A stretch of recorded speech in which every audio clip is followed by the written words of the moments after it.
देखिए 1.12 क्या बोलता है, क्वेश्चन देखिए हम पढ़ रहे हैं, लिखा 2 insulated charged copper sphere A and B have their centers separated by a distance of 50 centimeter.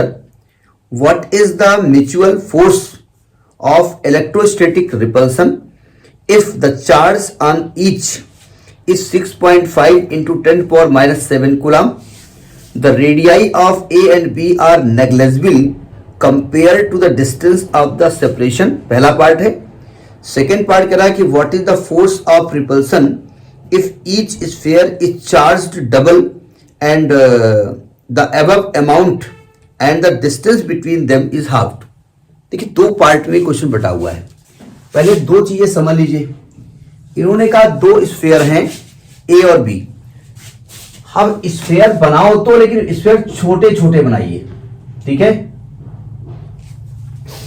छोटे छोटे इसलिए बनाया, देखो ध्यान से, कूलॉम्स लॉ लगाने की जो कंडीशन है कि चार्ज एक जगह इकट्ठा होना चाहिए. चार्ज एक जगह इकट्ठा होना चाहिए. ठीक है, अगर मैं स्फीयर इतना बड़ा बना दूंगा और इंसुलेटेड ये स्फीयर है, स्फीयर का दिया है इंसुलेटेड. इंसुलेटेड चार्ज स्फीयर का मतलब क्या होता है? इंसुलेटेड वर्ड क्यों यूज किया गया? बोले यूज किया गया, स्पेलिंग है, इंसुलेटेड भी एक स्पेलिंग होती है. कंडक्टर क्यों नहीं यूज किया, कंडक्टिंग क्यों नहीं यूज किया गया? देखो ध्यान से, अगर ये कंडक्टर होता तो कंडक्टर में चार्ज उसके आउटर सरफेस में बढ़ जाता है.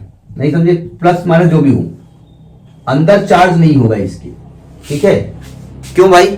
जैसे आपने पॉजिटिव चार्ज दिया, ठीक है, जब दूसरा पॉजिटिव चार्ज देंगे तो इंसुलेटेड नहीं है, ये कंडक्टर है, ये एक दूसरे को रिपेल करते हैं.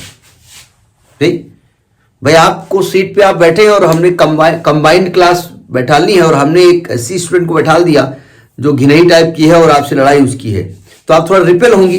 तो रिपेल होगी, ये भाई साहब थोड़ा दूर भागते हैं, भागो यहां से. हमने और एक चार्ज दिया और दूर भागते हैं, तो इनमें इतना रिपल्सन हो जाता है कि बेचारे क्लास के बाहर निकल जाते हैं. जाओ, और अब चूंकि उसके बाहर जा नहीं सकते, उसके बाहर इंसुलेशन है, एयर है, ठीक है, या प्रिंसिपल डंडा लिए बैठा है, उड़ा देगा. तो अगर हम स्फीयर को बड़ा, अच्छा ये तो हो गया कंडक्टर. इंसुलेटर में क्या होता है, चार्ज यहां डिस्ट्रीब्यूट हो जाता है, ये एक दूसरे को रिपेल नहीं कर पाता, क्योंकि कंडक्टर है नहीं. रिपेल करने के लिए एक रिपल्सन फोर्स वहां पर लगना चाहिए ना, तो इसलिए चार्ज डिस्ट्रीब्यूट हो जाता है. अब अगर हमने स्फीयर बड़ा ले लिया तो चार्ज पूरे में डिस्ट्रीब्यूट हो जाएगा. तो उन्होंने इसीलिए कहा कि इसकी जो रेडियस है ना, वो दोनों के बीच की दूरी के तुलना में छोटा है. भाई आप कहें the distance between Delhi and Lucknow, तो दिल्ली को आप एक पॉइंट मानते हैं, भले उसका एरिया बहुत बड़ा है, लेकिन एक पॉइंट मानेंगे कंपेयर टू डिस्टेंस. तो ये दो स्फीयर हैं और ये इनके बीच की दूरी है r. दोनों पे चार्ज q है, यहां भी चार्ज q है, और दोनों का जो चार्ज दिया है वो 6.5. अच्छा पहले r लिख लेते हैं. r दिया है 50 सेंटीमीटर, मतलब 0.5 मीटर, और दोनों का जो चार्ज है Q1 और Q2, ये मान लेते हैं. Q1 और Q2 दोनों ही Q है, और दोनों को Q1 की वैल्यू भी Q है और Q2 की वैल्यू भी Q है, और ये वैल्यू दी है 6.5 इंटू 10⁻⁷. देखो क्वेश्चन अपने आप बोलता है कि भैया कैसे लगाओ कूलॉम. तो कह रहे हैं भाई ये दोनों पे फोर्स कितना लगेगा, फोर्स ऑफ रिपल्सन. तो आप फोर्स का फॉर्मूला आप जानते हैं, K Q1 Q2 अपान R स्क्वायर. कैपिटल माना तो कैपिटल लिख दो. K की वैल्यू होती है 9 इंटू 10⁹. Q1 है 6.5 इंटू 10⁻⁷, दो बार है तो इसका स्क्वायर कर दो, और अपान R स्क्वायर होगा 0.5 का स्क्वायर. हम इसे कैलकुलेट नहीं कर रहे हैं, you do calculation by yourself. इसकी वैल्यू है 1.5 इंटू 10⁻². 1.5 इंटू 10⁻² न्यूटन, इतना यहां पर फोर्स लगेगा. ठीक है,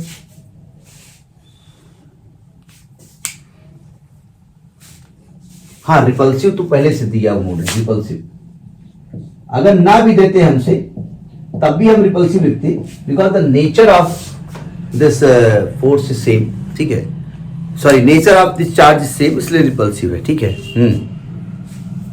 भाई मान लीजिए कंबाइंड क्लास हो और एक लड़का बैठा हो, लड़की को बैठाना हो उनको, हाँ हाँ आओ आओ आओ, हाँ हाँ जगह है, वहाँ जगह बहुत रहती है, और किसी लड़के को बैठाना हो, देख नहीं रहे हो एक ही सीट उसमें कहाँ बैठ जाते हो। तो नेचर वो है, वो अपने आप ऐसा होता है, ठीक है। फिर कह रहे हैं कि भाई अच्छा कुछ और तो आपसे कहा नहीं, ग्रेविटेशन फोर्स से कंपेयर करने की बात तो की नहीं उन्होंने, की है क्या? नहीं की। तो अगर वो ग्रेविटेशन फोर्स से कंपेयर करने की बात करेंगे तब देखेंगे, फिलहाल नहीं की है। फिर आपसे कह रहा है कि अगर हर स्फीयर का चार्ज डबल कर दिया जाए, देखो सेकंड केस जो है, तो जो Q1 है ना वो 2Q हो गया, है ना, पहले Q था, ये चार्जेस हो गए 2Q1 और 2Q2। इस फॉर्मूले को याद रखिएगा, हम जानबूझ के इसको लिख रहे हैं। और कहते हैं दोनों के जो बीच की दूरी है वो R/2 हो गई, ये 2Q1 और 2Q2 हो गया। तो एक नया फोर्स हो जाएगा F' मान लेते हैं, तो आएगा K, Q1 को 2Q1, Q2 को 2Q2 और डिस्टेंस को R/2 का होल स्क्वायर। अच्छा ये बताइए, अगर हम कैलकुलेशन अभी बाद में करेंगे, फोर्स बढ़ेगा कि घटेगा? भाई ऑलरेडी बढ़ जाएगा, चार्जेस भी ज्यादा हो गए, दूरी भी घट गई, तो रिपल्सन और ज्यादा लगेगा, ठीक है।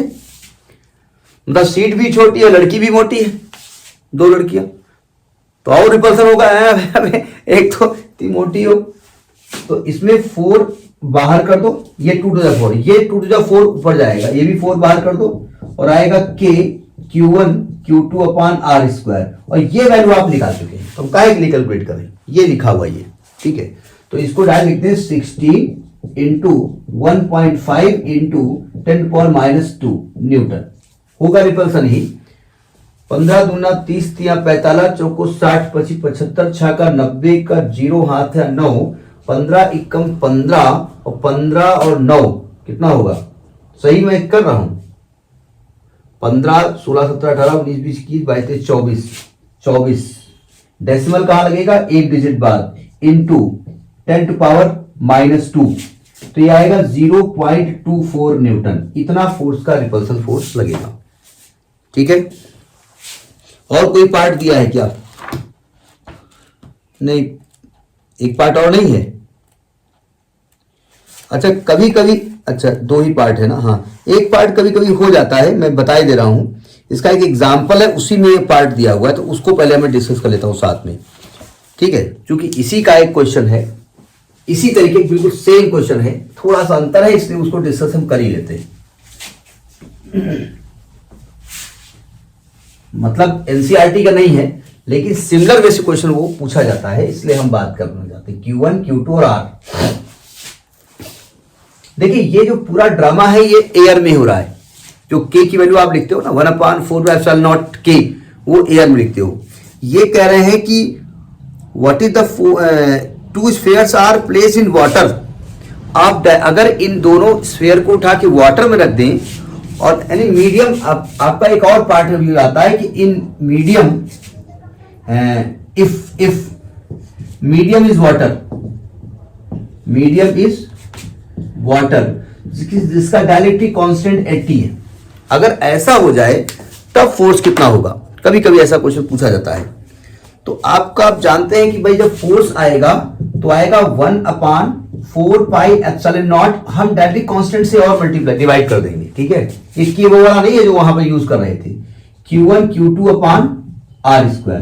एक काम कर सकते हैं, इतनी वैल्यू ये आपने निकाला था फोर्स इन एयर, ये निकाला था पहले वाला, उसको डायरेक्ट कांस्टेंट से और डिवाइड कर दो, और फोर्स इन एयर कितना निकाला आपने? 1.5 इंटू 10⁻², और K कितना है? 80। तो इसको जब हमने कैलकुलेट किया तो आएगी वैल्यू 1.9 इंटू 10⁻⁴, ये आता है, ठीक है। मतलब अब आप कहेंगे साहब आपको अगर एयर वाला ना दिया होता तो हम यही फॉर्मूला लगाते पूरा, बस इसकी वैल्यू 9 इंटू 10⁻⁹ होती है, K से और डिवाइड कर देंगे, ठीक है। मान लिया ना दिया होता तो वैल्यू रख के कैलकुलेट करते, क्योंकि वहां वैल्यू निकाल चुके हैं इसलिए हम डायरेक्ट कर दिया। तो कभी कभी ये पार्ट भी जोड़ दिया जाता है, मीडियम भी आ जाता है, तो वहां पर ये फॉर्मूला चेंज हो जाता है, ठीक है। तो दिस इज 1.12।